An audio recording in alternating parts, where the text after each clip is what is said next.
Price lord brothers and sisters. இன்னைக்கு day 33. இன்னைக்கு நம்ம வந்து கிளாஸ் 6ல பரிசுத்தாவின் வரங்கள் பற்றி நம்ம பார்த்துட்டு இருக்கோம். ஸோ போன கிளாஸில் நம்ம தெளிவாக எவ்வாறு வந்து பரிசுத்தாவி gift of the holy spirit பரிசுத்தாவின் வரங்கள் எத்தனை இருக்கு, அது எவ்வாறு வந்து ரெண்டா பிரியுது. சில வரங்கள் பார்த்தீங்கன்னா அந்நிய பாஷையாக இருக்கட்டும், அந்நிய பாஷையை வியாக்கியானம் பண்ணுறதா இருக்கட்டும், அதுக்கு மீனிங் டிரான்ஸ்லேஷன் பண்ணுறதா இருக்கட்டும், அதே நேரத்தில் மிராக்கிள்ஸு, அது மட்டும் இல்லாதபடிக்கு ஹீலிங், சுகப்படுத்துறது, அற்புத அடையாளங்கள், இதெல்லாம் பார்த்தீங்கன்னா சபையில் மக்களுக்கு கிடையாது, அவிசுவாசிகளுக்கு வந்து அது வந்து என்ன இருக்கு, ஒரு அடையாளமாக இருக்கு சொல்லி பார்க்குறோம். அவிசுவாசிகளுக்கு அடையாளமாக இருக்கிற காரியங்கள் தான் இது.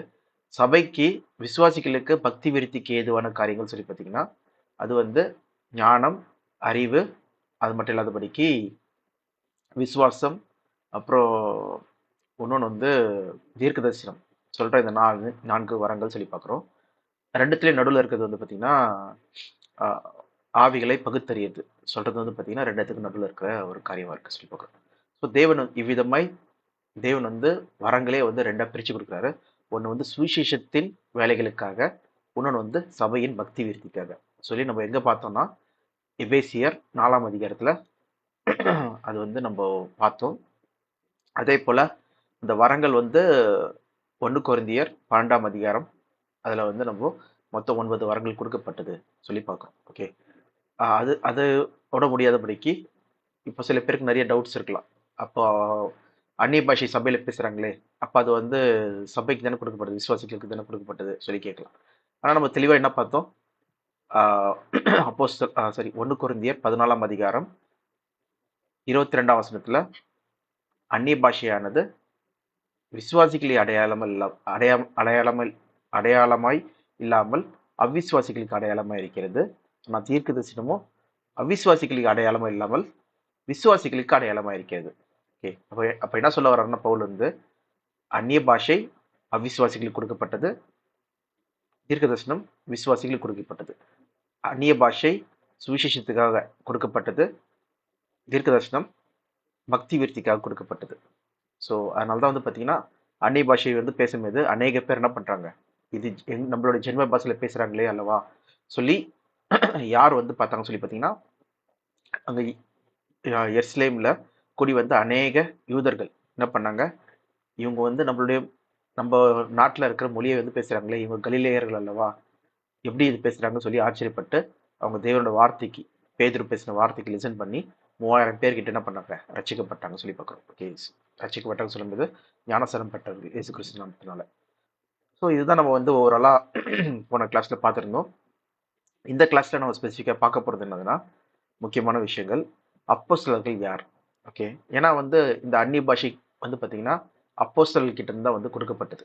ஓகே, ஸோ யாருன்னா பேதுரு மற்றும் இல்லாதபடிக்கு 120 பேர் இந்த பரிசுத்தாவி வந்து பெற்றுக்கொண்டார்கள். இந்த பரிசுத்தாவி பெற்றுக்கொண்ட 120 பேரும் என்ன பண்றாங்கன்னா நிறைய அற்புதங்கள் அடையாளங்கள்லாம் பண்றாங்க சொல்லி பார்ப்போம். ஸோ அப்போ யார் அப்போஸ்தலர்கள், ஆட்டுக்குட்டியானவரின் அப்போஸ்தலர்கள் யாரு, அது மட்டும் இல்லாதபடிக்கு எவ்வாறு வந்து இந்த வரங்கள் வந்து ஒருத்தர்கிட்ட இருந்து இன்னொருத்தருக்கு ஒரு புது மெம்பர் வந்து ஜாயின் பண்றாங்க, அப்போஸ்தலர் இல்லாதபடிக்கு புதுசாக ஒருத்தவங்க ஜாயின் பண்றாங்க சபையில, அவங்களுக்கு எப்படி வந்து வரங்கள் கொடுக்கப்பட்டது சொல்லி நம்ம பார்க்க போறோம். அது மட்டும் இல்லாதபடிக்கு வரங்கள் எப்பயாவது நிறுத்தப்பட்டுச்சா, அப்படி நிறுத்தப்பட்டுச்சுன்னா எப்படி நிறுத்தப்பட்டுச்சு சொல்ற டாபிக் தான் நம்ம வந்து இன்னைக்கு நம்ம வந்து பார்க்க போறோம். ஓகே, அப்போஸ்தலர்கள் யார், ஆட்டுக்குட்டியான அப்போஸ்தலர்கள் யாரு, எப்படி வரங்கள் வந்து ஒருத்தர்கிட்ட இருந்து இன்னொருத்தருக்கு டிரான்ஸ்ஃபர் ஆச்சு, மாற்றப்பட்டது, கொடுக்கப்பட்டது, அடுத்தபடியாக எப்பொழுது வரங்கள் நிறுத்தப்பட்டுச்சு, ஓகே, அது உண்மையிலே நிறுத்தப்பட்டுச்சா, என்ன ஆச்சு சொல்றதை நம்ம பார்க்க போறோம். சரி, நான் ஸ்க்ரீன் ஷேர் பண்றேன். ஸோ உங்களுக்கு எல்லாருக்கும் தெரியும்னு நினைக்கிறேன். ஸோ முதலாவது நம்ம என்ன பண்ணலாம்னா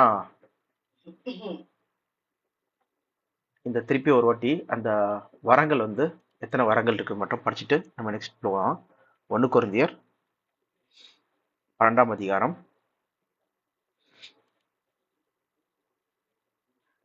7லேருந்து 11. ஆவியினுடைய அனுக்கிரகம் அவனவனுடைய பிரயோஜனத்திற்கு என்று அளிக்கப்பட்டிருக்கிறது. எப்படி எனில், ஒருவனுக்கு ஆவியினாலே ஞானத்தை போதிக்கும் வசனமும், வேறொருவனுக்கு அந்த ஆவியினாலே அறிவை உணர்த்தும் வசனமும், வேறொருவனுக்கு அந்த ஆவியினாலேயே விசுவாசமும், வேறொருவனுக்கு அந்த ஆவியினாலே குணமாக்கும் வரங்களும், வேறொருவனுக்கு அற்புதங்களை செய்யும் சக்தியும், வேறொருவனுக்கு தீர்க்க தரிசனம் உரைத்தலும், வேறொருவனுக்கு ஆவிகளை பகுத்தறிதலும், வேறொருவனுக்கு பற்பல பாஷைகளை பேசுதலும், வேறொருவனுக்கு பாஷைகளை வியாக்கியானம் பண்ணுதலும் அளிக்கப்பட்டிருக்கிறது. ஓகே. ஸோ இவ்விதமாய் பார்த்தீங்கன்னா பற்பல வரங்கள் மக்களுக்கு கொடுக்கப்பட்டது சொல்லி பார்க்குறோம். தேவனே என்ன பண்ணுறாரு, இந்த வரங்களை கொடுக்குறாரு. சுவிசேஷத்துக்கு சாட்சியாகவும் சபையின் பக்தி விருத்தி காரணமாகவும் தேவன் கொடுக்குறாரு சொல்லி பார்க்குறோம். ஓகேவா? அதான் நம்ம இங்கே பார்த்தது. ஸோ அப்படி இருக்கும்போது இந்த பெந்தைக்கோஸ்து நாளில் தான் என்ன பண்ணப்படுது, தேவன் இந்த அற்புதங்கள் அதிசயமாக என்ன பண்ணுறாரு, 120 பேருக்கு பரிசுத்தாவி இறங்கி கொடுக்குறாரு சொல்லிட்டு நம்ம அப்போஸ்தலர் 2ஆம் அதிகாரத்தில் பார்க்குறோம். ஸோ யாருக்கு கொடுக்குறாங்கன்னு சொல்லி நம்ம பார்க்கலாம். இப்போ அப்போஸ்தலர் யார் சொல்கிற டாப்பிக்கை நம்ம கவர் பண்ண போகிறோம். பார்த்தீங்கன்னா இங்கே சொல்லப்பட்ட 9 வரங்களும் ஃபர்ஸ்ட் 120 பேர் கொடுக்கப்பட்டது. அந்த அப்போஸ்தலர் எல்லாம் அங்க இருந்து ஆட்கள் யாரு சொல்லி நம்ம பார்க்கலாம். ஆக்ஸ் 1ஆம் அதிகாரம் 15ஆம் வசனம். அந்நாட்களில் சீஷர்களில் ஏறக்குறைய 120 பேர் கூடியிருந்த போது அவர்கள் நடுவிலே பேதுரு எழுந்து நின்று, சகோதரரே, இயேசுவை பிடித்தவர்களுக்கு வழிகாட்டின யூதாசை குறித்து பரிசுத்த ஆவி தாவீதின் வாக்கினால் முன் சொன்ன வேத வாக்கியம் நிறைவேற வேண்டியதா இருந்தது. இங்க என்ன படிக்கிறோம்னா, பேதுரு அந்த 120 பேர் இருந்தாங்க சொல்லி ஒரு நம்பர் கொடுக்குறாங்க சொல்லி பார்க்குறோம். அப்போ இயேசு கிறிஸ்து பரலோகம் போயிட்ட பேருக்கு ஒட்டுமொத்தமா சீஷர்கள் எருசலேம்ல இருந்தவர்கள் யார் சொல்லி பார்த்தீங்கன்னா மொத்தம் 120 பேர் கிட்ட இருந்தாங்க. அவங்க என்ன பண்றாங்க சொல்லி பார்த்தீங்கன்னா, எல்லாரும் கூடியிருக்காங்க. அப்போ பேதுரு தான் தலைவராக இருக்காரு. ஏன்னா இயேசு கிறிஸ்துவ ஏற்கனவே சொல்லியிருக்காரு, என் நாடுகளே மேய்ப்பாயாக சொல்லி சொல்லியிருக்காரு. ஸோ அதன்படி பேதுரு என்ன பண்றாரு, சீஷர்களை சரியான வழியில் நடத்துறதுக்காக அவர் எஞ்சி நின்று பேசுறாரு சொல்லி பார்க்குறோம். அப்போ இப்போ 11 பேர்ல 12 பேர்ல ஒருத்தர் போயிட்டாரு. அதனால நம்ம என்ன பண்ணலாம்னா ஒரு ஆளை சூஸ் பண்ணலாம் சொல்லிட்டு சூஸ் பண்றாங்க. யாருன்னா அவங்க போட்ட லாட்ல அந்த குலுக்கல் சீட் மாதிரி போட்டு அவங்க போட்டதுல மத்தியாஸ் சொல்றவர் வராரு சொல்லி பார்க்குறோம். ஓகே, அந்த 26ஆவது வசனம் படிங்க. பின்பு அவர்களை குறித்து சீட்டு போட்டார்கள். சீட்டு மத்தியாசின் பேருக்கு விழுந்தது. அப்பொழுது அவன் 11 அப்போஸ்தலருடனே சேர்த்துக் கொள்ளப்பட்டார். 11 அப்போஸ்தலர் கூட சேர்த்துக் கொள்ளப்பட்டார்னு சொல்லி பார்க்குறோம். ஓகே, ஸோ 2 பேர்ல ஒருத்தர் மத்தியாசின் பேர்ல விழுது சொல்லி பார்க்குறோம். இப்போ நம்ம பார்க்கறது என்னதுன்னா, இவங்க சூஸ் பண்ண கிரைட்டீரியா சொல்றாங்க. அது அந்த 2 பேரை எப்படி சூஸ் பண்ணாங்க சொல்லி பார்த்தீங்கன்னா, இயேசு கிறிஸ்துவோடைய ஞானஸ்தானத்திலிருந்து அவர் உயிர்த்தெழுதல் வரைக்கும் இருந்த நம்ம கூடி இருந்த மக்கள் சொல்லி சொல்றாங்க. வேணா படிங்க 21, 22. ஆதலால் யோவான் ஞானஸ்தானம் கொடுத்த நாள் முதல் கொண்டு கர்த்தராகிய இயேசுவானவர் நம்மிடத்திலிருந்து உயிரை எடுத்துக் கொள்ளப்பட்ட நாள் வரைக்கும் அவர் நம்மிடத்தில் சஞ்சரித்த காலங்களில் எல்லாம் எங்களுடனே கூட இருந்த மனுஷர்களில் ஒருவர் அவர் உயிரோடு எழுந்ததை குறித்து எங்களுடனே கூட சாட்சியாக ஏற்படுத்தப்பட வேண்டும் என்றான். ஓகே, ஸோ சாட்சியாக ஏற்படுத்த வேண்டும். அப்போ பார்த்தீங்கன்னா இந்த கிரைட்டீரியா என்னதுன்னா, beginning of the John Baptist to the time of Jesus taken up to from us. சொல்லும்போது என்னது, யோவான் ஞானஸ்தானம் கொடுத்ததுலேருந்து அந்த டைம்லேருந்து இயேசு கிறிஸ்து ஞானஸ்தானம் பெற்றாரு. அந்த டைம்ல இருந்து கடைசி இயேசு கிறிஸ்து பரலோகம் போற வரைக்கும் அந்த 3.5 வருஷம் டைம்ல யாரெல்லாம் இருந்தாங்களோ அவங்களதான் என்ன பண்றாரு, ஒருத்தர் சூஸ் பண்ண 2 பேர் சூஸ் பண்றாங்க. அதுல ஒருத்தர் பேர் விழுது. அது மத்தியாஸ் சொல்றவர் என்ன பண்றாரு, இந்த 11 பேர்ல ஒருத்தரா சேர்க்கப்பட்டார் சொல்லி பார்க்கிறோம். ஓகே, அப்ப அப்போஸ்தலர்கள் சொல்லும்போது இயேசு கிறிஸ்துவோடைய 1ஆம் அவருடைய ஞானஸ்தானத்திலிருந்து அவருடைய பரலோகத்துக்கு எடுத்துக்கொள்ளப்படுற டைம் வரைக்கும் இந்த தான் என்ன பண்றாங்க, அப்போஸ்தலர்கள் அவங்க அனுப்பப்பட்டவர்கள், இயேசு கிறிஸ்துவால் சுவிசேஷம் அறிவிக்கிறதுக்காக அவங்க சாட்சியை இயேசு கிறிஸ்துவ பார்த்தவர்கள் சொல்லி பார்க்குறோம். ஓகேவா? சுவிசேஷம் அறிவிக்கிறதுக்காக இயேசு கிறிஸ்துவாலே அனுப்பப்பட்டவர்கள், அது மட்டும் இல்லாதபடிக்கு இயேசு கிறிஸ்துவ சாட்சியை பார்த்தவர்கள், அவங்க கூட வந்து பழகினவங்க, சாப்பிட்டவங்க, அவங்க தான் வந்து பார்த்தீங்கன்னா அப்போஸ்தலர்கள் சொல்றது இங்கே நம்ம பார்க்குறோம். ஓகே, இப்போ பார்த்தீங்கன்னா இந்த 12 பேர் சொல்றது வந்து ஸ்பெஷல். இந்த 12 அப்போஸ்தலர்கள் சொல்றவங்க வந்து ஸ்பெஷல். என்ன ஸ்பெஷல் சொல்லி பார்த்தீங்கன்னா, இவங்க யாருன்னா ஆட்டுக்குட்டியானவர் அப்போஸ்தலர்கள். ஓகே, இயேசு கிறிஸ்துவ என்ன பண்றாரு, சூஸ் பண்ண அப்போஸ்தலர்கள் சொல்லி பார்க்குறோம். அதுல வந்து பாத்தீங்கன்னா அதான் 2 விதமான அப்போஸ்தலர்கள் நம்ம பார்க்குறோம். ஒன்று என்னதுன்னா, இயேசு கிறிஸ்துவோடைய அந்த ஞானஸ்தானத்திலிருந்து உயிர்த்தெல் உயிர்த்தெழுந்து அவர் வந்து பரலோகம் போற வரைக்கும் இருக்கிற டைம்ல இருந்தவர்கள் அப்போஸ்தலர்கள் சொல்லி பார்க்குறோம். பார்த்தீங்கன்னா அவங்க வந்து ஒரு 120 பேர்ல வந்து மேபி 110 பேர் இருக்கலாம், 109 பேர் இருக்கலாம். ஆனா மிச்சம் இருக்க 11 பேர் யார் சொல்லி பார்த்தீங்கன்னா, அவங்க இயேசு கிறிஸ்துவாலே சூஸ் பண்ணப்பட்ட அப்போஸ்தலர்கள். இயேசு கிறிஸ்துவே சூஸ் பண்ணவங்க. அப்பனா அவங்க பேர் என்ன சொல்லியிருக்கீங்கன்னா, ஆட்டுக்குட்டியானவர்கள் அப்போஸ்தலர்கள். வேணா படிங்க.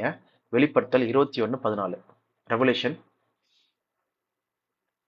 21:14.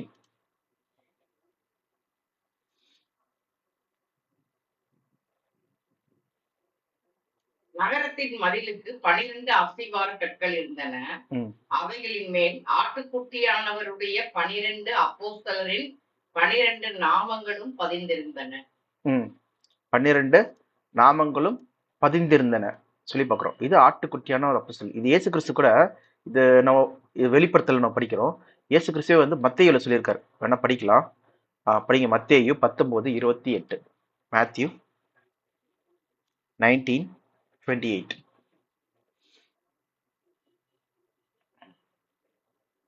அதற்கு இயேசு, மறுஜென்ம காலத்திலே மனுஷகுமாரன் தம்முடைய மகிமையுள்ள சிங்காசனத்தின் மேல் வீற்றிருக்கும் போது என்னை பின்பற்றின நீங்களும் இஸ்ரேலின் 12 கோத்திரங்களையும் நியாயம் தீர்க்கிறவர்களாக 12 சிங்காசனங்களின் மேல் வீற்றிருப்பீர்கள் என்று மெய்யாகவே உங்களுக்கு சொல்கிறேன். 12 சிங்காசனத்தில் நீங்கள் வீட்டிருப்பீர்கள் என்று மெய்யாகவே உங்களுக்கு சொல்கிறேன்னு சொல்லிட்டு இயேசு கிறிஸ்து என்ன பண்றாரு, சீஷர்களுக்கு அதே நேரத்துல இங்கே அந்த 12 பேர் 12 சீஷர்கள் எல்லாம் அப்போஸ்தலர்கள் அவங்களுக்கு சொன்னது சொல்லி பார்க்குறோம். ஓகே, அந்த 12 பேர்ல தான் ஒருத்தர் என்ன ஆயிட்டாரு, யூதாஸ்கரியத்து இறந்துட்டாரு. அவர் வந்து இயேசு கிறிஸ்துவ காட்டி கொடுத்து அவர் வந்து அந்த வார்த்தை நிறைவேறும்படிக்கு அவர் வந்து இறந்துட்டாரு சொல்றதுனால தான் இங்க என்ன பண்றாங்கன்னு சொல்லி பார்த்தீங்கன்னா, அடுத்தபடியா இன்னொருத்தர் நம்ம சூஸ் பண்ணலாம் 12 பேர்ல சொல்லிட்டு பேதுரு வந்து முன்னிட்டு வராரு சொல்லி பார்க்குறோம். ஆனா இது இந்த இந்த சூசிங் இதெல்லாம் பார்த்தீங்கன்னா வந்து இவங்க பரிசுத்தாவி பெறதுக்கு முன்னாடி. ஓகே, பரிசுத்தாவி எப்போ பெறாங்கன்னு சொல்லி பார்த்தீங்கன்னா, இதுக்கு அடுத்த அதிகாரத்துல தான் 2ஆம் அதிகாரத்துல 1ஆம் வசனத்துல நம்ம என்ன பார்க்குறோம்னா, அந்த பெந்தைக்கோஸ்தே நாள் வந்த போது அப்போ வந்து என்ன பண்றாங்க, பரிசுத்தாவி பெற்றுக்கொள்றாங்கன்னு சொல்லி பார்க்குறோம். இது பெறதுக்கு முன்னாடி நடக்கிற விஷயங்களா இருக்கு. அதனால தான் வந்து பார்த்தீங்கன்னா, நம்ம இந்த மத்தியாஸ் பத்தி நம்ம அந்த அளவு நம்ம வந்து வேற எங்கேயுமே படிக்கல. ஒன்லி நம்ம அப்போஸ்தலர் நடவடிக்கை 1ஆம் அதிகாரம் இந்த 26ஆம் வசனத்துல வந்து பார்க்குறோம். அது மட்டும் இல்லாம இது வந்து இவங்களால் எடுத்த முடிவு.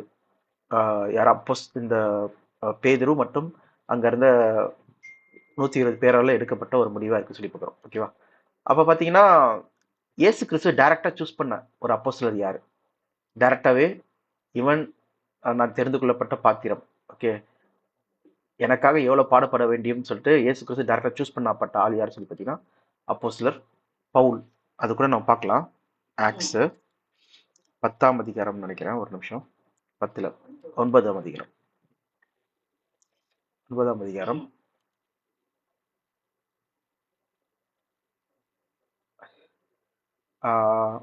10ஆம் வசனத்துல இருந்து படிங்க. இல்ல 10 இல்ல 7ல இருந்து படிங்களா? இல்ல சாரி 3ல இருந்து படிங்க.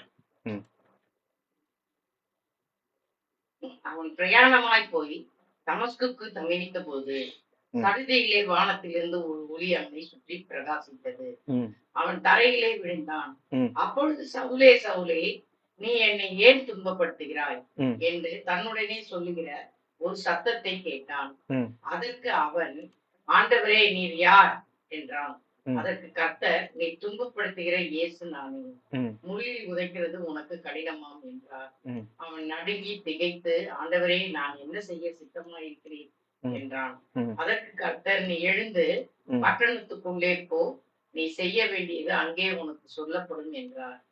அவனுடனே கூட பிரயாணம் பண்ணின மனிதர்கள் சத்தத்தை கேட்டும் ஒருவரை காணாமல் பிரமித்து நின்றார்கள். சவுல் தரையில் எழுந்து தன் கண்களை திறந்த போது ஒருவரையும் காணவில்லை. அப்பொழுது கைலாக கொடுத்து அவனை தமஸ்குவுக்கு கூட்டிக் கொண்டு போனார்கள். ஓகே, தமஸ்குக்கு கூட்டிக் கொண்டு போறாங்க. அப்போ வந்து பாத்தீங்கன்னா அனினாஸ் சொல்ற ஒருத்தருக்கு வந்து பாத்தீங்கன்னா இயேசு கிறிஸ்து வந்து ஒரு விஷயம் தராரு சொல்லி பார்க்கிறோம். படிங்க 11-12. அப்பொழுது கர்த்தர், நீ எழுந்து நேர்த்தெரி எனப்பட்ட தெருவுக்கு போய் யூதாவின் வீட்டிலே தர்சு பட்டணத்தானாகிய சவுல் என்னும் பேருள்ள ஒருவனை தேடு. அவன் இப்பொழுது ஜெபம் பண்ணுகிறான். அனனியா என்னும் பேருள்ள ஒரு மனிதன் தன்னிடத்தில் வரவும் தான் பார்வையடையும்படி தன்மேல் கை வைக்கவும் தரிசனம் கண்டான் என்றார். அதற்கு அனனியா, ஆண்டவரே, இந்த மனிதன் எருசலேமில் உள்ள உம்முடைய பரிசுத்தவான்களுக்கு எத்தனையோ பொல்லாங்குகளை செய்தான் என்று அவனை குறித்து அநேகரால் கேள்விப்பட்டிருக்கிறேன். இங்கேயும் உம்முடைய நாமத்தை தொழுது கொள்ளுகிற யாவரையும் கட்டும்படி அவன் பிரதான ஆசாரியர்களால் அதிகாரம் பெற்றிருக்கிறானே என்றான். அதற்கு கர்த்தர், நீ போ, அவன் புறஜாதிகளுக்கும் ராஜாக்களுக்கும் இஸ்ரேல் புத்திரருக்கும் என்னுடைய நாமத்தை அறிவிக்கிறதற்காக நான் தெரிந்து கொண்ட பாத்திரமாய் இருக்கிறான். ஓகே, போதும். அது அடுத்த வசனம் படிங்க, 16 படிச்சிருங்க. அவன் என்னுடைய நாமத்தை நிமித்தம் எவ்வளவாய் பாடுபட வேண்டும் என்பதை நான் அவனுக்கு காண்பிப்பேன் என்றார். ஓகே, சோ அப்ப இங்க என்ன பாக்குறோம்னா, நான் தெரிந்து கொண்ட பாத்திரம், மை சூசன் இன்ஸ்ட்ருமெண்ட் சொல்லி பாக்குறோம். அப்போ யூதாஸ் காரியத்துக்கு அப்புறம் தெரிந்து கொண்ட பாத்திரம் யாரு பாத்தீங்கன்னா, இயேசு கிறிஸ்துவே தெரிந்து கொண்ட பாத்திரம் பாத்தீங்கன்னா அப்போஸ்தலர் பவுல் சொல்லி பாக்குறோம். பவுல் தான் என்ன பண்றாருன்னா யூதாஸ் காரியத்துக்கு ரீப்ளேஸ் பண்றாரு. அப்போ அந்த 12 சிங்காசனத்துல அந்த 12வது சிங்காசனத்துல உட்காரதுக்காக ஆட்டுக்குட்டியான இயேசு கிறிஸ்து சூஸ் பண்ணப்பட்ட அப்போஸ்தலர் யார் சொல்லி பாத்தீங்கன்னா பவுல். இவர் எந்த வித கிரைட்டீரியாமே இவருக்கு இல்லை. ஆக்சுவலா பாத்தீங்கன்னா வந்து அப்போஸ்தலர் 1ஆம் அதிகாரத்துல சொல்லப்பட்ட கிரைட்டீரியா என்னது, அவங்க வந்து யோவான் ஸ்நானகருடைய ஞானஸ்தானத்திலிருந்து இயேசு கிறிஸ்து உயிர் தெழுந்த வரைக்கும் அவர் கூடயே இருந்திருக்கணும். ஓகே, ஆனா பாத்தீங்கன்னா இங்க இயேசு கிறிஸ்து எந்தவித ஒரு அந்த எலிஜிபிலிட்டி வச்சு அவங்க கூப்பிடல சொல்லி பார்க்குறோம். பாத்தீங்கன்னா டேரக்டா இயேசு கிறிஸ்து டேரக்டா கூப்பிட்டா ஒரு ஆள் சொல்லி பார்த்தீங்கன்னா அப்போஸ்தலர் பவுல். அதை நம்ம டேரக்டா இங்க வந்து அப்போஸ்தலர் 9ஆம் அதிகாரம் 15-16 டேரக்டா பாக்குறோம். என்னதுன்னா இயேசு கிறிஸ்துவே சூஸ் பண்ணப்பட்ட ஒரு ஆள் யாருன்னா அப்போஸ்தலர் பவுல். அப்போ ஆட்டுக்குட்டியானவரின் அப்போஸ்தலர்கள் சொல்லி பார்த்தீங்கன்னா மொத்தம் 12 பேரு. அதுல பவுலும் ஒருத்தரா இருக்காரு சொல்லி பார்க்குறோம் யூதாஸ் காரியத்துக்கு பதில். அப்ப பார்க்கும்போது இத பவுல் கூட வந்து சொல்லியிருக்காரு பாருங்க, கலாத்தியர் 1ஆம் அதிகாரம்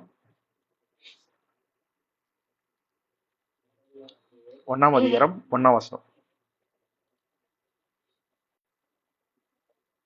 மனுஷராலும் அல்ல, மனுஷன் மூலமாயும் அல்ல, இயேசு கிறிஸ்துவினாலும் அவரை மரித்தோரிலிருந்து எழுப்பின பிதாவாகிய தேவனாலும் அப்போஸ்தலனாய் இருக்கிற பவுலாகிய நானும்.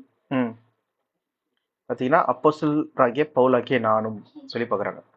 அது மட்டும் இல்லாதபடிக்கு நான் வந்து இயேசு கிறிஸ்துவால் சூஸ் பண்ணப்பட்ட அப்போஸ்தலர்களுக்கு நான் குறைஞ்சவர் கிடையாது சொல்லி என்ன பண்றாரு அப்போஸ்தலர் பவுலே சொல்றாரு. என்ன பண்ணீங்க 2 கொரிந்தியர்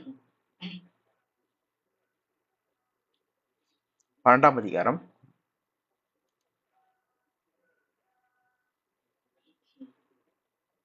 11ஆம் வசனம். மேன்மை பாராட்டி புத்தியினம் ஆடினேன், நீங்களே இதற்கு என்னை பலவந்தப்படுத்தினீர்கள். நான் ஒன்றுமில்லை என்றாலும் மகா பிரதான அப்போஸ்தலர்களுக்கும் நான் எவ்வளவும் குறைந்தவனாய் இராதபடியால் உங்களாலே மெச்சிக் கொள்ளப்பட வேண்டியதாயிருக்கிறது. பாத்தீங்கன்னா எப்படி வந்து அந்த அப்போஸ்தலர்களே வந்து பாத்தீங்கன்னா மொத்தம் 3 பேருக்கு வந்து அந்த விஷன் கொடுத்தாரோ, இயேசு கிறிஸ்து வந்து ராஜ்யத்தை காண்பதற்கு முன் இவர்கள் இறப்பதில்லை சொல்லிட்டு எங்க சொல்றாரு, மத்தேயு 16ஆம் அதிகாரம் அந்த கடைசி வசனத்துல பாத்தீங்கன்னா 28ஆம் வசனம் படிங்க.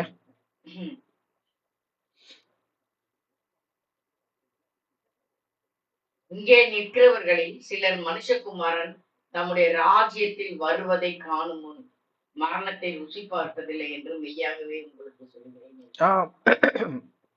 மெய்யாகவே உங்களுக்கு சொல்லுகிறேன்னு சொல்லி சொல்றாரு.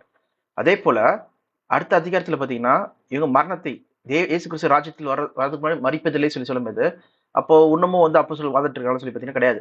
ஏன்னா அடுத்த அதிகாரத்திலே ஆக்சுவலா அதிகாரங்கள் சொல்லி பாத்தீங்கன்னா 17, 16 அந்த மாதிரி அதிகாரங்கள் வந்து ஆதி பைபிள்ல இல்லைன்னா வந்து கிரேக்க அந்த மேன்ஸ்கிரிப்ட்ஸ்ல வந்து பாத்தீங்கன்னா கிடையாது.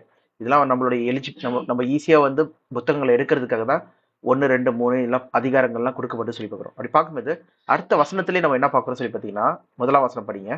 6 நாளைக்கு பின்பு இயேசு பேதுருவையும் யாக்கோபையும் அவனுடைய சகோதரனாகிய யோவானையும் கூட்டிக் கொண்டு தனித்திருக்கும்படி உயர்ந்த மலையின் மேல் போய் அங்க என்ன பண்றாருன்னா இயேசு கிறிஸ்து அவர்களுக்கு முன்பாக மறுரூபமானார். தேவன் ராஜ்யத்துல எப்படி இருக்கும் சொல்றது வந்து காமிச்சார் சொல்லி பார்க்கணும்.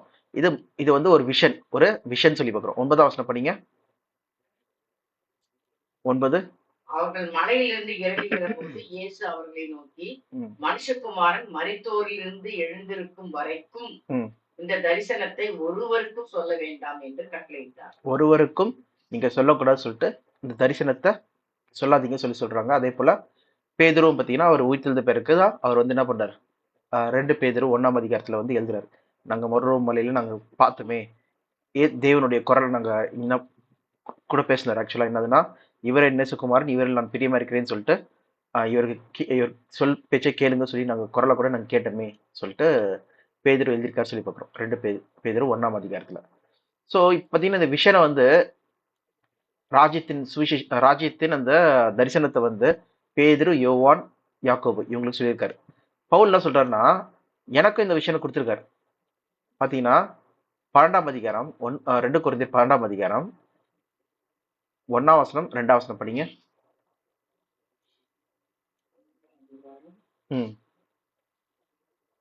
2 கொரிந்தியர் 12, 1, 2. மேன்மை பாராட்டுகிறது எனக்கு தகுதி அல்லவே, ஆகிலும் கர்த்தர் அருளிய தரிசனங்களையும் வெளிப்படுத்துதல்களையும் சொல்லுகிறேன். கிறிஸ்துவுக்குள்ளான ஒரு மனுஷனை அறிவேன், அவன் 14 வருஷத்திற்கு முன்னே 3ஆம் வானம் வரைக்கும் எடுக்கப்பட்டான். அவன் சரீரத்தில் இருந்தானோ சரீரத்திற்கு புறம்பே இருந்தானோ அதை அறியே தேவன் அறிவார். ஓகே, அதை நம்ம ஏற்கனவே பார்த்தோம். அந்த 3ஆம் வானம் அது பரதேசி எனப்படும். அந்த 3ஆம் வானம் எதை குறிக்க சொல்லி பார்த்தீங்கன்னா தேவன் ராஜ்யம். அதான் 2 பேதுரு நம்ம 3ஆம் அதிகாரம் 13ஆம் வசனத்துல நம்ம என்ன பார்க்குறோம், நீதி வாசமா இருக்கும் உலகத்துக்காக காத்திருக்கிறோம். அந்த நீதி வாசமா இருக்கும் உலகம் வந்து என்னது, புதிய வானம் புதிய பூமி பார்த்தீங்கன்னா இனி வரும் உலகமா இருக்கு. ஓகே, அதான் தேவனோட ராஜ்யமா இருக்கு. அப்ப பாத்தீங்கன்னா இங்க முழுக்க என்னதுன்னா, பவுலும் வந்து பாத்தீங்கன்னா நானும் தேவன் ராஜ்யத்தை பார்த்தேன், அத மனிதன் காணக்கூடாத காரியங்கள்லாம் பார்த்த சொல்லி சொல்றாரு. 5ஆவது வசனம் படிங்க. இப்படிப்பட்டவர்களை குறித்து மேன்மை பாராட்டுவேன். இல்ல, அது முந்தின அவசரம் படிங்க. அந்த மனிதன் பரதேசிக்குள் எடுக்கப்பட்டு மனுஷர் பேசப்படாததும் வாக்கு கெட்டாததும் ஆகிய வார்த்தைகளை கேட்டான் என்று அறிந்திருக்கிறேன் சொல்லி பாக்குறோம். ஓகே, தேவன் ராஜ்யத்துல பார்த்துட்டு அது பயங்கரமா இருந்தது சொல்லிட்டு அவர் சொல்றாரு. அது சொல்லிட்டு தான் என்ன பண்றாருன்னா 11ஆம் வசனத்துல வந்து, நான் வந்து எந்த வகையிலயும் வந்து பிரதான அப்போஸ்தலர்களுக்கு குறைவானவன் நல்ல, எனக்கும் இயேசு கிறிஸ்து வந்து என்ன பண்ணியிருக்காரு, வெளிப்படுத்தியிருக்காரு சொல்லிட்டு அந்த வார்த்தையை சொல்றாரு. ஓகே, ஸோ அது யாருக்கு சொல்றாருன்னா கொரிந்து மக்களுக்கு சொல்றாரு. அது ஏன் சொல்றதை நம்ம தனியா பார்க்கலாம். ஆனா மோஸ்டா இங்க நம்ம பார்க்கறது என்னதுன்னா, அவருக்கும் வந்து அவரும் இயேசு கிறிஸ்துவால் சூஸ் பண்ணப்பட்ட ஒரு ஆளு, அவர் ஆட்டுக்குட்டியான அப்போஸ்தலரா இருக்காரு சொல்லி பார்க்குறோம். அவருக்கும் எல்லாவித அற்புதங்களும் அடையாளங்களும் மிராக்கிள்ஸும் வந்து செய்யறாங்க. ஈவன் அவருடைய கர்ச்சீஃப் கூட போட்டவன கூட என்ன ஆகுது, நிறைய பேர் சுகமடைகிறாங்க சொல்றது கூட நம்ம ஏற்கனவே பார்த்தோம் அப்போஸ்தலர் நடவடிக்கையில. ஓகே, அப்போ 2 அப்போஸ்தலர் இருக்காங்க. ஃபர்ஸ்ட் வந்து பாத்தீங்கன்னா இது ஆட்டுக்குட்டியான ஒரு அப்போஸ்தலர், இயேசு கிறிஸ்துவே டைரக்டா சூஸ் பண்றது. அந்த 12 பேர் சூஸ் பண்ணாரு, அதுல ஒருத்தர் போயிட்ட பிறகு டைரக்டா அப்போஸ்தலரா சூஸ் பண்ணா இயேசு கிறிஸ்து சூஸ் பண்ண ஆள் யாரு பாத்தீங்கன்னா அப்போஸ்தலர் பவுல் சொல்லி பார்க்குறோம். ஓகே, இப்போ 2வது விஷயம் என்னதுன்னா, மற்ற பேர் அப்போஸ்தலர்களா இல்ல இவங்க 12 பேர் மட்டும் தான் அப்போஸ்தலர்களா சொல்லி பாத்தீங்கன்னா மற்றவர்கள் இருக்காங்க சொல்லி பார்க்குறோம். வேணா படிக்கலாம். அப்போஸ்தலர் 14:14, ஆக்ட்ஸ் 14:14. 14:14. 14:14. அப்போஸ்தலராகிய பர்னபாவும் பவுலும். பாருங்க, அப்போஸ்தலராகிய பர்னபாவும் ஆக்சுவலா வந்து பாத்தீங்கன்னா இயேசு கிறிஸ்து சூஸ் பண்ணதுல வந்து பர்னபான்னு சொல்ற ஒரு அப்போஸ்தலர் கிடையாது சொல்லி பார்க்குறோம். ஓகே, அப்போ இங்கே அப்போஸ்தலராகிய பர்னபா சொல்லி போட்டிருக்கு. அப்போ இவர் வந்து பார்த்தீங்கன்னா இயேசு கிறிஸ்துவோட ஆரம்பத்துல இருந்து முடிவு வரைக்கும் இருந்திருக்கலாம். ஓகே, இவரும் வந்து ஒரு ஆளா அங்க வந்து இருந்திருக்கலாம் சொல்லி பார்க்குறோம். ஓகே, அதே போல 2வது வசனம் படிங்க. ரோமர் 16:7. ரோமர் 16:7. 16 16:7. 7 அப்போஸ்தலர்களில் பெயர் பெற்றவர்களும் எனக்கு முந்தி கிறிஸ்துவுக்குள்ளானவர்களும் என் இனத்தாரும் என்னுடனே கூட காவலில் கட்டுண்டவர்களுமாயிருக்கிற அன்றோனிக்கையும் யூனியாவையும் வாழ்த்துங்கள். அன்றோனிக்காவையும் யூனியாவையும் பார்த்தீங்கன்னா லேடி உமன்ஸ். ஓகே, அவங்க வந்து பார்த்தீங்கன்னா அவங்களும் அப்போஸ்தலரா இருந்திருக்காங்க. எனக்கு முன் சொல்லும்போது இயேசு கிறிஸ்து கூடயே இருந்தவங்க இருந்திருக்காங்கன்னு சொல்லி பார்க்குறோம். மேபி அந்த 72 பேர்ல இவங்களும் வந்து அப்போஸ்தலர்களா இருந்திருப்பாங்க சொல்லி பார்க்குறோம். எல்லாம் இவங்களும் வந்து பார்த்தீங்கன்னா சிஷ்யர்களா இருந்திருப்பாங்க. அவங்க தான் நாளடைவில் என்ன பண்ணப்படுறாங்க, அப்போஸ்தலர்கள் என்ன பண்றாங்கன்னு சொல்லி பார்க்குறோம். அப்போ அப்போஸ்தலர்கள் சொல்லும்போது கிரைட்டீரியா என்னதுன்னா, இயேசு கிறிஸ்துவோட ஆரம்பத்துல இருந்து முடிவு வரைக்கும் இருந்தவங்க தான் வந்து அப்போஸ்தலரா இருக்காங்க. ஓகே, அந்த ஜேர்னில. ஓகே, அதுல பவுல் மட்டும் தான் வந்து பார்த்தீங்கன்னா ஒரு விசேஷமா இயேசு கிறிஸ்துவால் தெரிந்து கொள்ளப்பட்டவர்னு சொல்லி போவோம். சுவிசேஷத்தை அறிவிக்கிறதுக்காகவும் சாட்சியா இருக்கிறதுக்காகவும் வந்து சொல்லப்பட்ட ஒரு ஆளா இருக்காரு. இயேசு கிறிஸ்துவை தெரிந்து கொள்ளப்பட்ட ஒரு ஆளா இருக்காரு.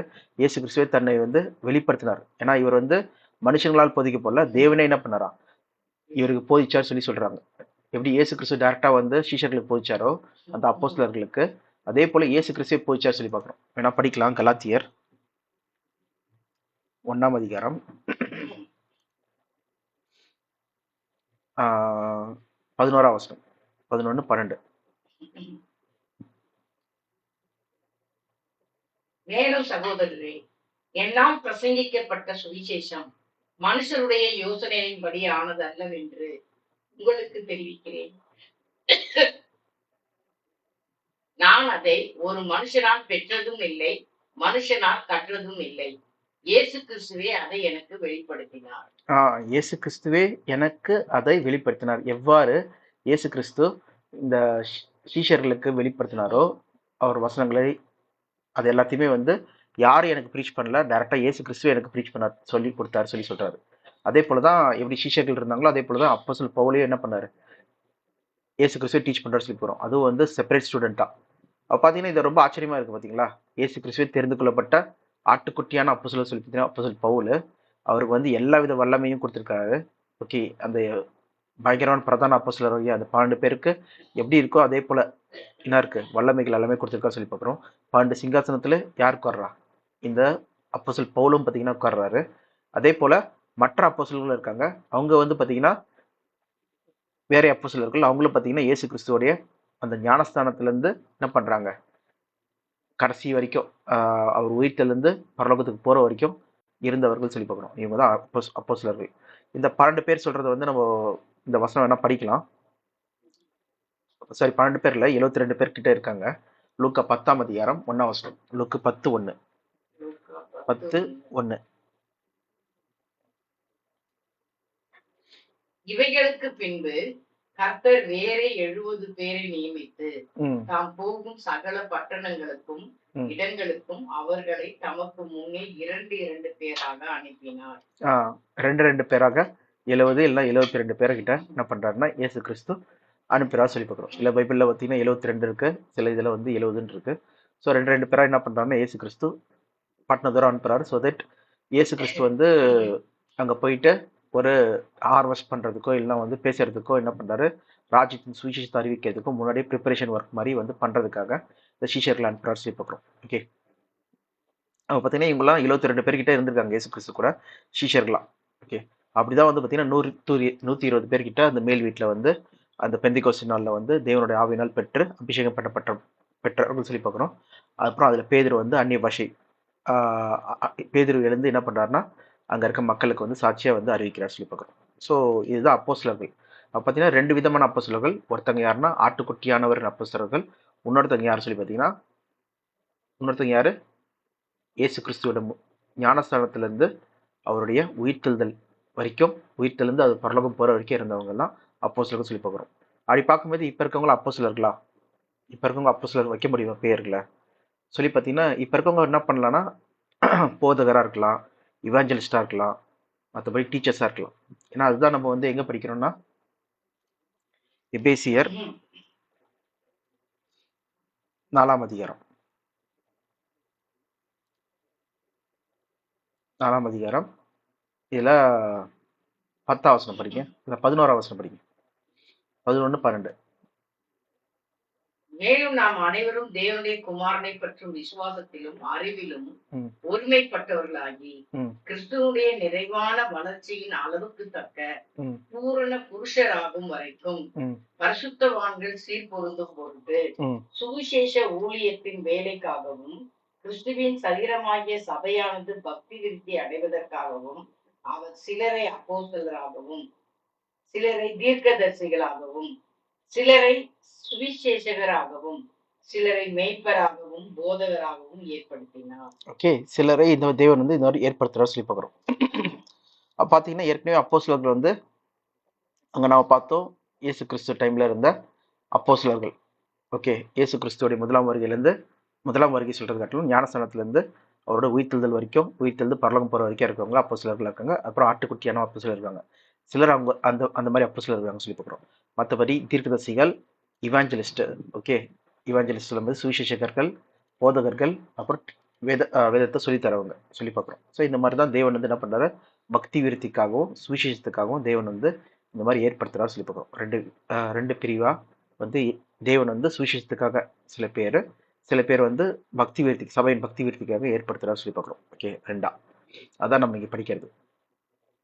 ஸோ அப்படி பார்க்கும்போது எங்கேயுமே வந்து பார்த்தீங்கன்னா அதுக்கப்புறம் எங்கன்னா இப்போ எக்ஸாம்பிள் எபேசு சபையாக இருக்கட்டும், கொரிந்து சபையாக இருக்கட்டும், இல்லைனா வந்து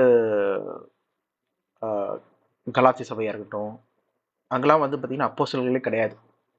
ஓகே, எல்லாருமே பார்த்தீங்கன்னா மூப்பர்கள், எல்டர்ஸ், அந்த மாதிரி தான் வந்து சொல்லப்பட்டிருக்கு.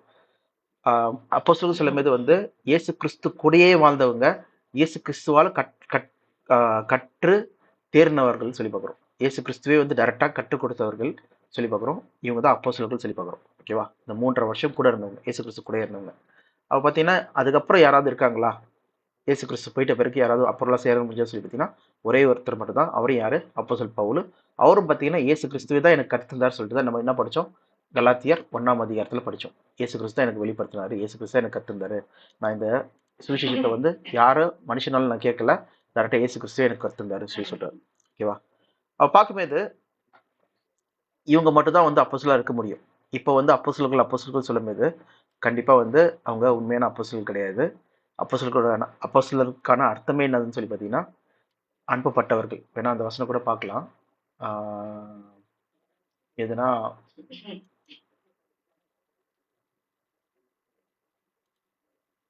இது 14 வச்சுக்கலாம். இந்த வசனத்தில் பார்த்தீங்கன்னா 14 ஆக்ஸ். ஆமாம், பர்னபா வந்து அப்போஸ்தலராக இருக்காரு. அது வந்து நான் கிரேக்க வார்த்தையில் வந்து அதை நான் காமிக்கிறேன். Apostle, messenger, one sent on a mission, and apostle, அனுப்பப்பட்டவர்கள் சொல்லி பார்க்குறோம். ஒரு மிஷனுக்காக அனுப்பப்பட்டவர்கள். அது யார் அனுப்புறா சொல்லி பார்த்தீங்கன்னா கிரைஸ்டே அனுப்புறார். A messenger envoy delegate one commission by another to represent him in some way, especially a man sent out by Jesus Christ himself to preach the gospel. இதுதான் இம்பார்ட்டண்டான விஷயம். Jesus Christ sent out by Jesus Christ himself. Okay, இயேசு கிறிஸ்துவே என்ன பண்ணுறாரு, அனுப்புறாரு சொல்லி பார்க்குறோம். அதை பார்க்கும்போது நம்ம அதனால தான் சொல்கிறோம், 12 பேர் அனுப்பிச்சார் இயேசு கிறிஸ்து. அதில் ஒருத்தர் போயிட்டாரு, அப்போஸ்தலர் பவுல் வந்து உள்ளே வராரு. அவர் இயேசு கிறிஸ்து என்ன பண்ணுறாரு, அனுப்புறதுக்காக, சுவிசேஷத்தை வந்து புறஜாதி மக்களுக்கு அனுப்புறதுக்காக தெரிந்து கொள்ளப்பட்ட ஆளாக இருக்காரு. அது மட்டும் இல்லாதபடிக்கு மிச்சம் 72 பேர். ஓகே, நம்ம அதான் லூக்கா 10ஆம் அதிகாரத்தில் படித்தோம். 72 பேர் கிட்ட இருக்காங்க. அவங்க எல்லாருமே யார் அனுப்பிச்சா, இயேசு கிறிஸ்து தான் அனுப்புறாரு அவங்கள, போய் சுவிசேஷம் அறிவிங்க சொல்லிட்டு. ஸோ அப்படிப்பட்டவங்க தான் பார்த்தீங்கன்னா அப்போஸ்தலராக இருக்காங்க. மிச்ச பேர்லாம் அப்போஸ்தலராக இல்லை சொல்லி பார்க்குறோம். அப்படி பார்க்கும்போது அந்த 120 பேரில் எல்லாருமே அப்போஸ்தலராக இருப்பாங்களா சொல்லி பார்த்தீங்கன்னா தெரியல. அதில் வந்து இந்த 72 பேர் ப்ளஸ் 12 பேர் ஓகே இருக்காங்களா, அவங்க மட்டும் தான் அப்போஸ்தலராக இருக்காங்கன்னு சொல்லி பார்க்குறோம். ஸோ இப்போ உங்களுக்கு இந்த அப்போஸ்தலர்கள்னா என்னன்னு சொல்லி புரிஞ்சிருக்கும், தெளிவடைஞ்சிருக்கும். நம்ம இன்னைக்கு பார்க்கணும்னு சொல்லியிருந்தோம் மிச்ச காரியங்கள், எவ்வாறு பரிசுத்த ஆவியின் வரங்கள் மற்றவர்களுக்கு கொடுக்கப்பட்டதுன்னு சொல்லிட்டு, அதே நேரத்தில் எவ்வாறு அந்த வரங்கள் வந்து நிறுத்தப்பட்டுருச்சா இல்லைன்னா வந்து அது இருக்கா சொல்றதெல்லாம் நம்ம பார்க்கணும்னு சொல்லியிருந்தோம். அதை நம்ம நாளைக்கு கிளாஸ்ல நம்ம கண்டினியூ பண்ணலாம். ஓகே, ஏதாவது கேள்விகள் இருந்தால் கீழே கமெண்ட்ல எழுதுங்க. நன்றி.